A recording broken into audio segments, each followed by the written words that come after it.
its own voice, its own legs. There's only one problem. It needs your eyes. Virtual Boy. See it now in 3D. This episode releases on 22nd of July 2025.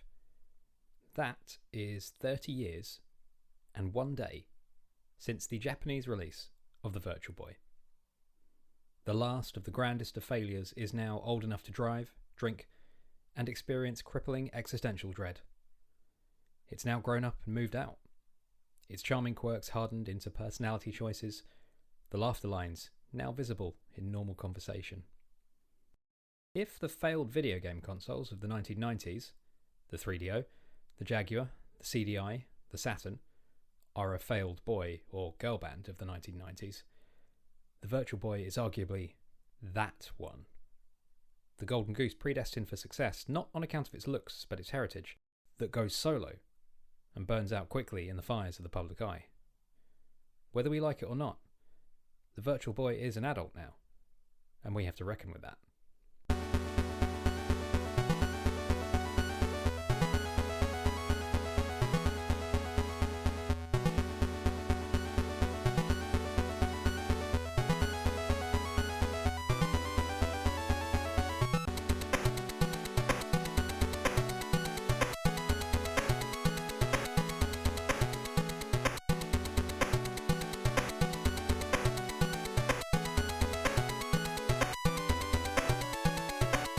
It feels fundamentally dishonest to do a look back on a console that I've never looked at, never seen, let alone touched or played.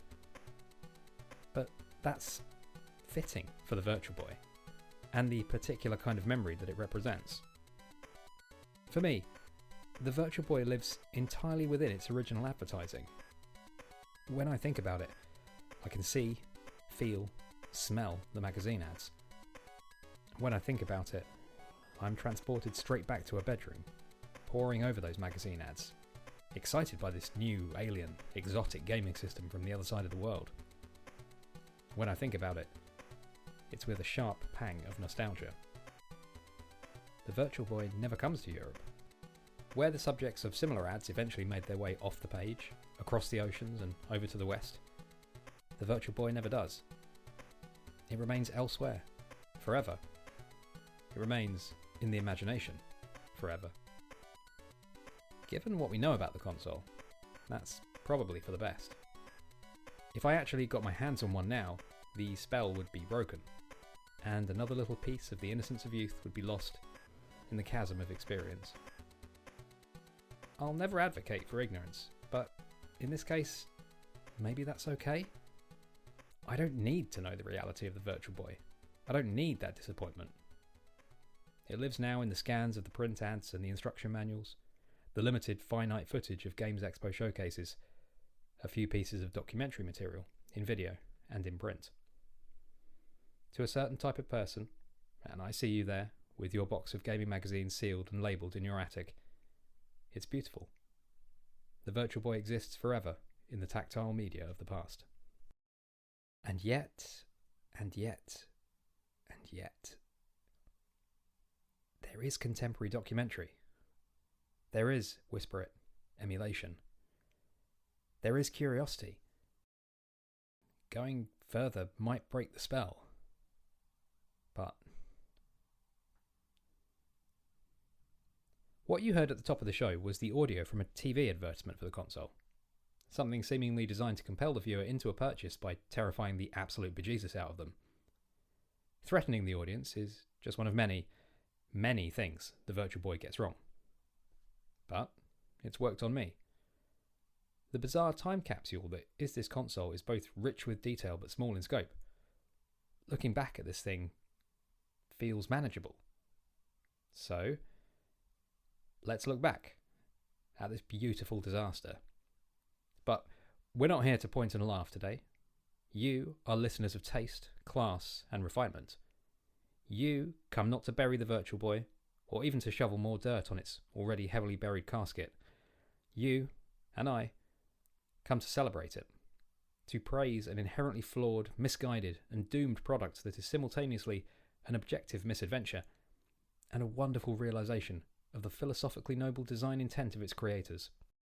It's a great example of a kind of retrofuturism it feels unlikely we'll ever see again. An experimental punt at something ridiculous that multi-billion-dollar companies can't try anymore. Let's celebrate this wreck for the wild swing it takes and for the games that it is actually a vehicle for. Hi, I'm Andrew. Welcome to Dialogue Tree. This is episode 14, Limitless Space, 30 years of the Virtual Boy.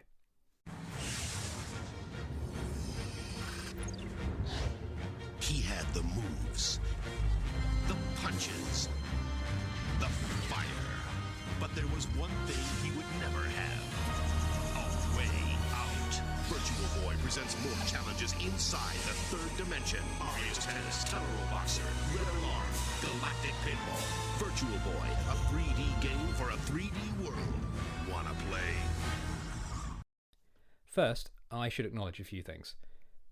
Arguably, more human hours have been put into producing documentary material on the Virtual Boy than actually playing the Virtual Boy. Did You Know Gaming, Jeremy Parish, and The Gaming Historian have all produced good, informative videos on the Virtual Boy that don't just kick the body of this poor thing while it's down. Fittingly, however, my favourite reference point exists as a similarly outdated piece of media as the Virtual Boy. A book. Seeing Red, Nintendo's Virtual Boy, is a platform studies book by Jose P. Zagal and Benj Edwards, a great authoritative history of everything about the console, that also annoyingly steals the only title anyone should ever use for a piece on it. I'll be pulling a few bits from that book on this episode. Why is this episode titled Limitless Space? That's an idiosyncratic phrase for the Virtual Boy, but it's culled from the development history of it. Let's explore.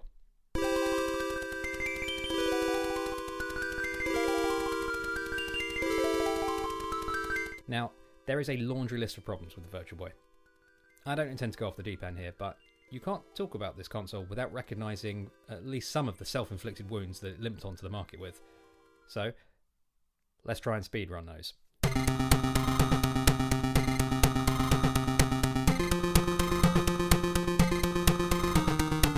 1. The form factor. A big, unwieldy headset set on 3 spindly legs.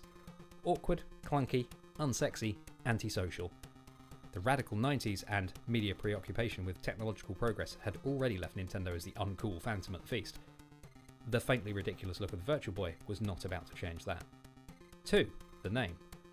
The boy suffix makes you think that this is a successor to the Game Boy, your new companion in the car, on the train, secretly at night. It is very much not that. 3. The visuals. Basic. At the dawn of the 3D era, the worst possible time to be basic. 2 colours, at a time when gaming was having its Wizard of Oz moment. Sprite-based games in small enclosed spaces, at a time when Crash Bandicoot, Parappa the Rapper, and Lara Croft were inviting gamers into colourful, open, expansive worlds. 3A, the visuals. The difference between expectation and reality. The promise of VR is alternate worlds, immersive, fully realised, altered perceptions and unparalleled freedom. Gaming. Grown up. Now it seems absurd to use Lawnmower Man as a touchstone for anything really, but that, and what it represented, the maturation of video entertainment, had set different expectations of VR. Expectations that the Virtual Boy was simply not built to meet. And 4, or 5, the health warnings, the high price, the lack of third-party support, the lack of games, the persistent vibe that this was just a bad idea, a kneecapped stopgap, the wrong idea, the wrong place, the wrong time.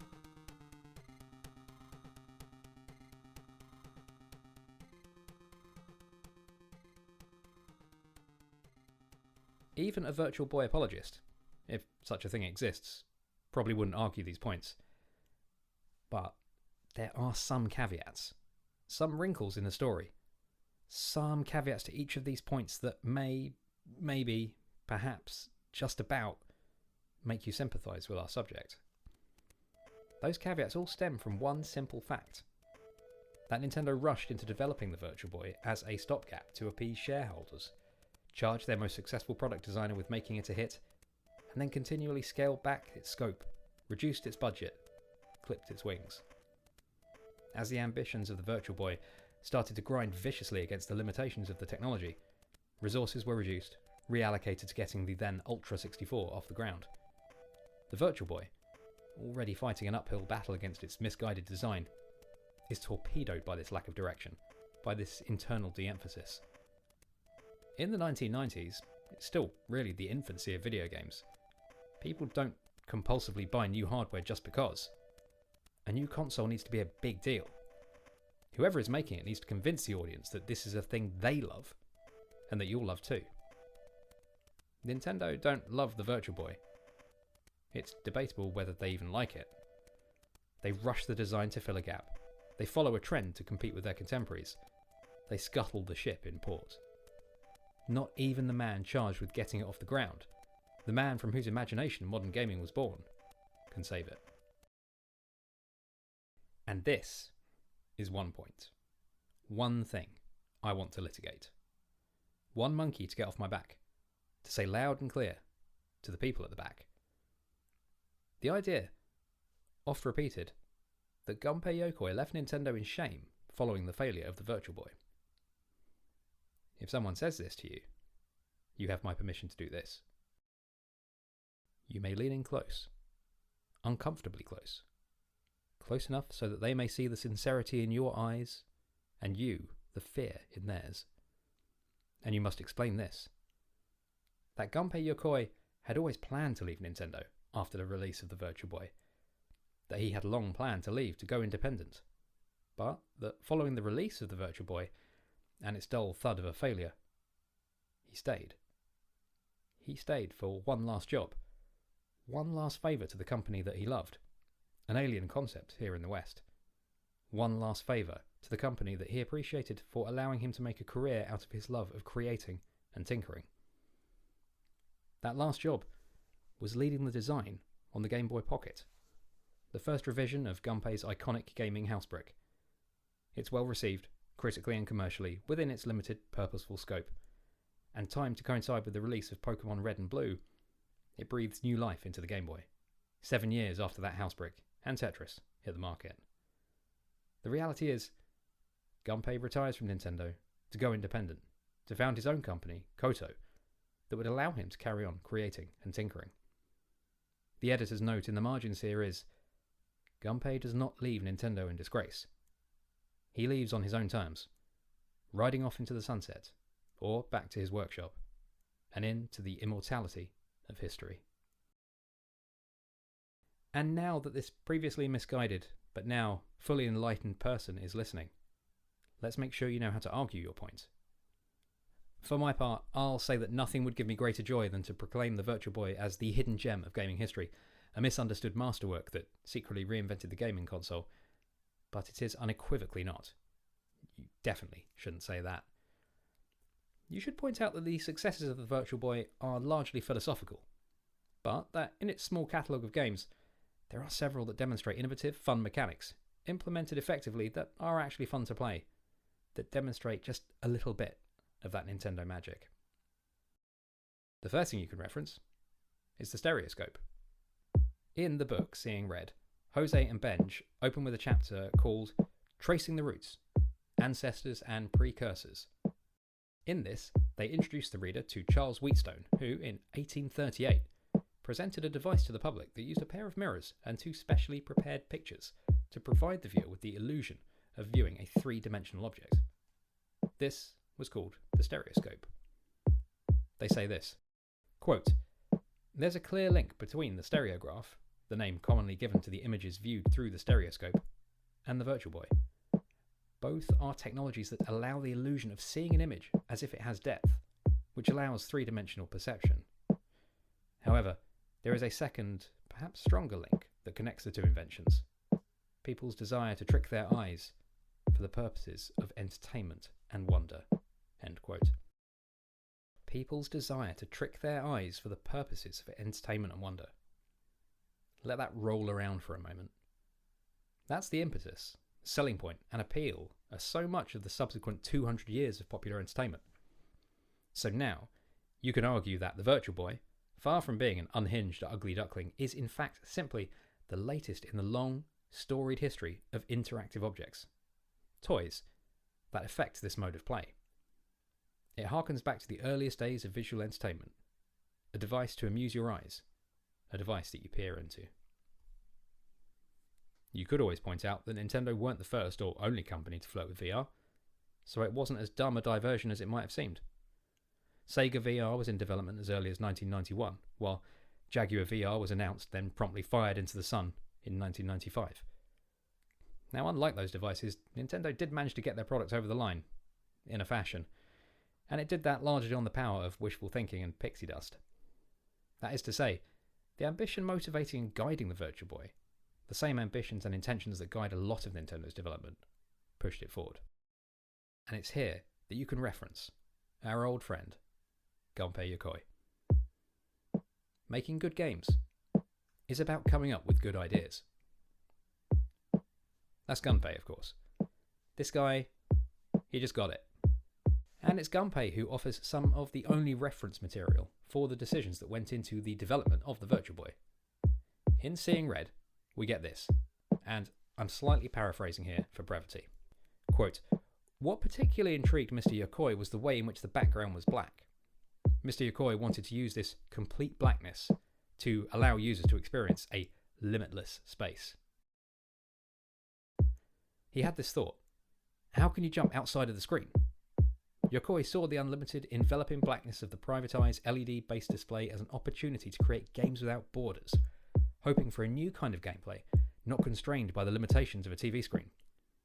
For Yokoi, this was also a chance to broaden the audience for games." End quote. So, if we are mildly generous and accept that the intent behind the Virtual Boy is largely fine, the desire to innovate and provide novel, playful experiences, let's look, finally, at the subject of that last point: the games.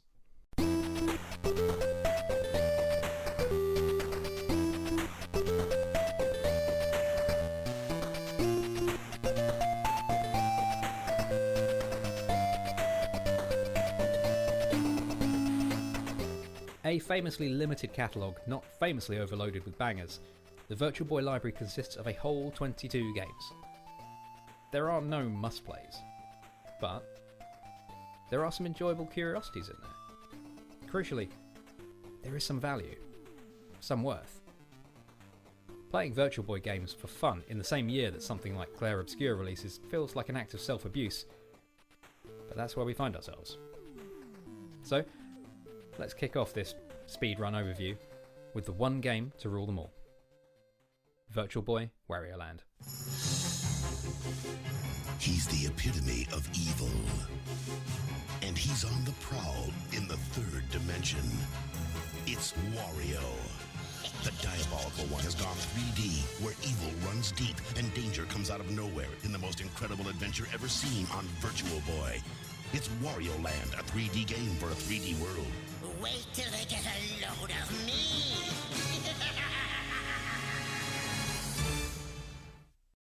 The poster child for any Virtual Boy retrospective. It's a Wario Land game, which are good, which emphasises jumping between foreground and background, which is great. That's a mechanic that we've seen many, many times in a decade since this game release, including several examples from Nintendo themselves. It's a fundamentally fun mechanic, somehow always surprising, and here, a great use of the unique platform features of the Virtual Boy. You leap into the background, and this basically ancient game looks and feels almost identical to the bits in Super Mario Wonder where you did the same. And that was a game that releases 28 years after this. Wario's jump is weirdly, frustratingly slow. You have far too much hang time. But otherwise, it feels like a Wario Land game. The shoulder charge is here. The shoulder charge plus jump is here. The hats, transformations, treasure, the weird, gross little enemies, and the slightly off vibe are all here too. It doesn't have the wild, frenzied, creative energy of Wario Land 4, but I liked it more than the first two Wario Lands, and so I think it is a game that deserves to be included in the canon of the series, to not be forgotten along with the hardware it came on, to be allowed to drag itself zombie-like, out of that early grave. It'll never get remade. Nintendo have retooled these mechanics and ideas several times in the subsequent years, so there's no need. And yet,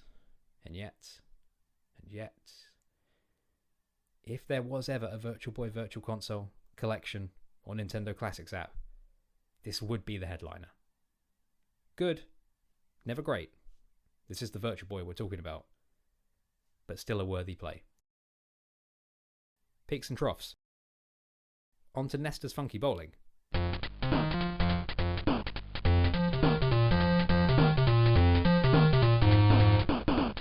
This sucks. A bratty cartoon character from a comic strip in Nintendo Power. Nestor got the game he deserved.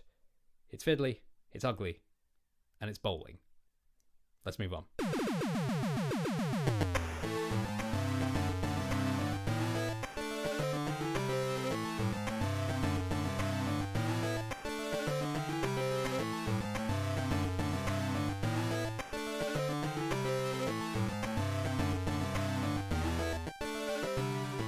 I really like Telero Boxer, and it's easily the most striking looking game that I've played on the Virtual Boy. It's Punch-Out, with mechs. Surprisingly well animated, detailed mechs. The Punch-Out gameplay is simple but fun, so marrying that with a novel visual style is an undemanding success. It's not a deep experience, but it's a unique evolution of that universally appealing arcade style. I'd probably play more of this than any other Virtual Boy game, mostly because it's one of the least unpleasant of those games to look at. I probably play more of this than any other Virtual Boy game, other than...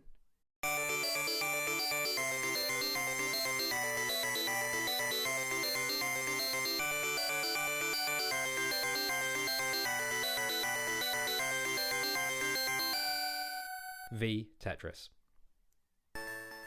It's Tetris, with subtly 3D backgrounds.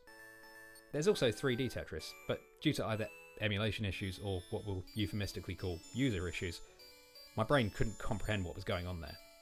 V Tetris is exactly what you expect, with an interesting mode C, which allows you to scroll the well to the left and right to give you more real estate in which to clear lines. And that's a cool twist that, as far as I know, hasn't been included in any of the 12,000 variants of Tetris out there. I end up playing this for far longer than I intend to. The flip side to this is Mario's Tennis, a game I play for far less time than I intended. Is this game incredibly hard? Or is the absence of 3D from my setup affecting my depth perception? In any case, I can't hit the ball in this game. In terms of presentation and responsiveness, Mario's Tennis feels like an actual game, unlike Nestor, but I can't play it in any way, so forgive me for simply kicking this one back into the grave, along with our next game, Waterworld.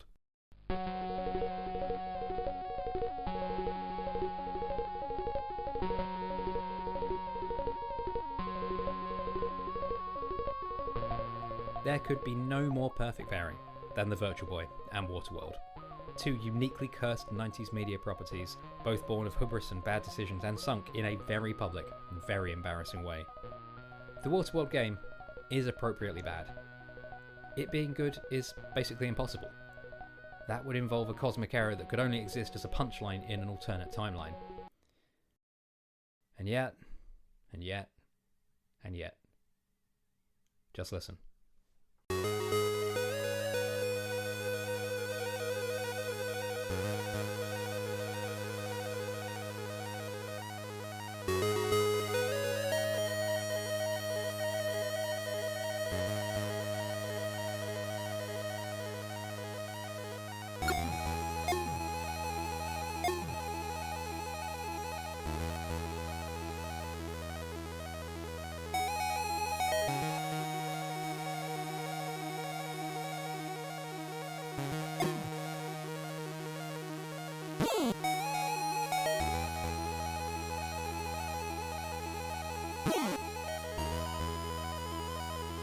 Let's end on a high note.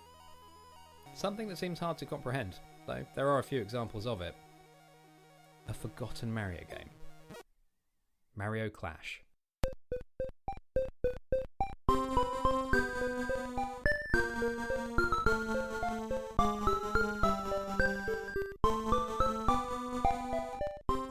Conceived as an update to the original Mario Bros. Arcade game, Mario Clash is a game that has you moving between background and foreground to defeat enemies. Defeat all enemies on the screen to progress to the next level. You can use pipes to move between the grounds and, most crucially, and most fun, throw objects between those planes. Stomp on a Koopa Trooper, pick up his shell, lob it into the background to defeat another enemy. Each level has a new arrangement of walkways, hazards and enemies, the latter of which change in their movement pattern and level of defence. It's a platform game, a puzzle game, and an action game. And it's really pretty good. It's a bit slow, a bit clunky, and occasionally hard in a way that feels NES style unfair. But it's a solid idea, well realised, and in its pocket-sized micro-challenge structure, reminded me of Donkey Kong 94. It's not as good as that game, but it's still worthwhile. And it has a cool name. I don't think it's inconceivable that this style reappears in a future Mario game in some low-key form. This is something Nintendo shouldn't forget.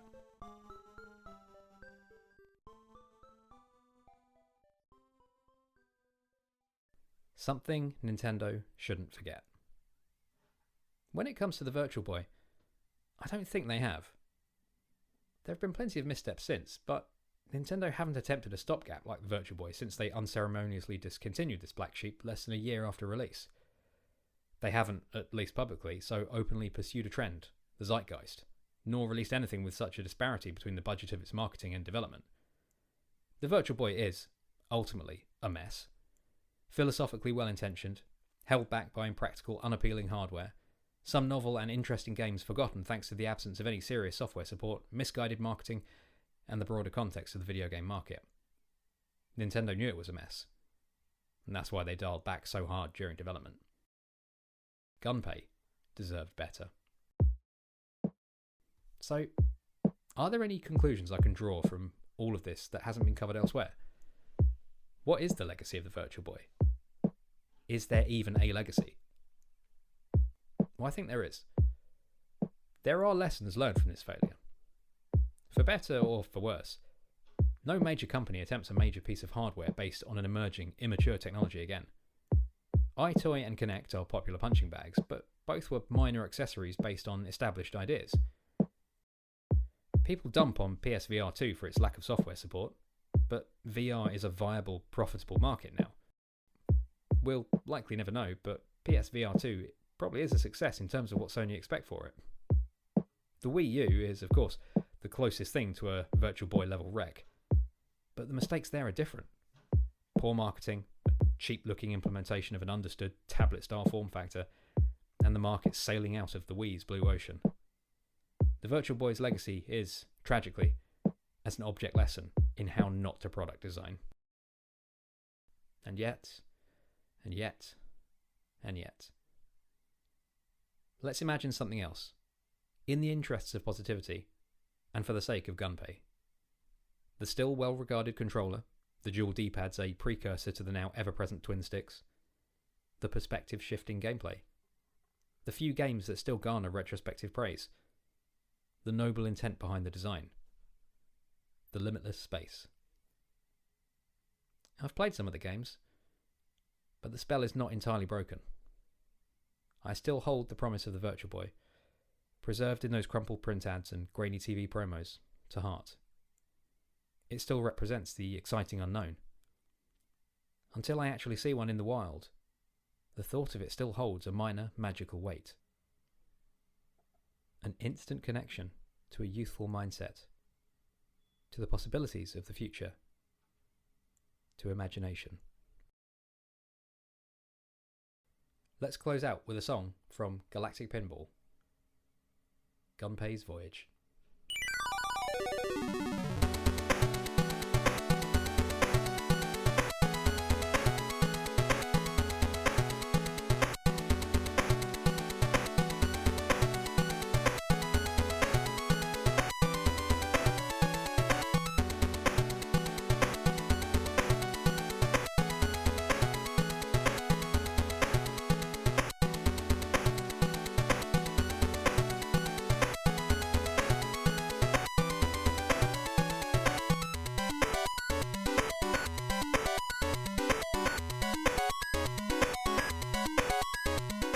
Thanks for listening. You can find a link to the show notes in the episode description. The artwork for the show was produced by Pixel Benny, and you can find the show online at dialoguetree.cc. Talk to you next time.